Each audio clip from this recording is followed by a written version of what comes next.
Timpani mallets. There are many different manufacturers of mallets. Yamaha, Vick, Innovative Percussion are a few that have several different lines of mallets, wood handles, hollow cherry handles, bamboo handles, and the felt on the mallet and the amount of it determines the articulation. A more general or softer mallet will be a larger head.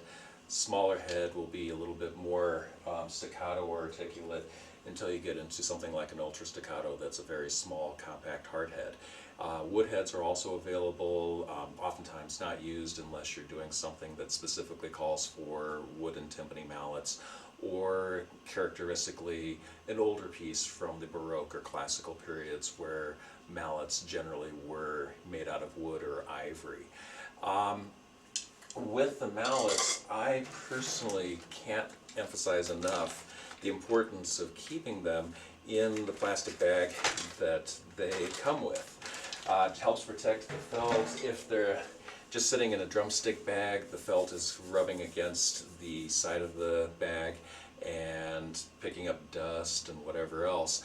And over time, the mallets just begin to start fraying. You get these little fuzzies on the end. If that does happen, you don't want to take and start pulling it off, because as you can see, once I start pulling, I'm pulling out more layers of felt underneath that, and pretty soon the mallet will get down to the core.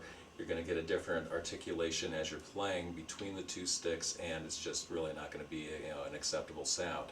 If it starts fraying like this, you can always take a small pair of scissors, give the mallets a little bit of a trim to get rid of the extra fluff.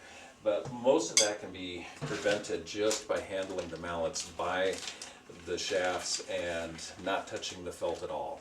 And sometimes if you're sitting in rehearsal, it's easy just kind of be waiting and put your hand onto the mallets like that. But again, the oils from your hand will help start decomposing the felt and causing it to deteriorate and fall apart, especially when you're looking at mallets that run anywhere from $40 to $80 a pair, and if you're replacing them frequently, that gets to be a very expensive investment for either you, the player, or the band director.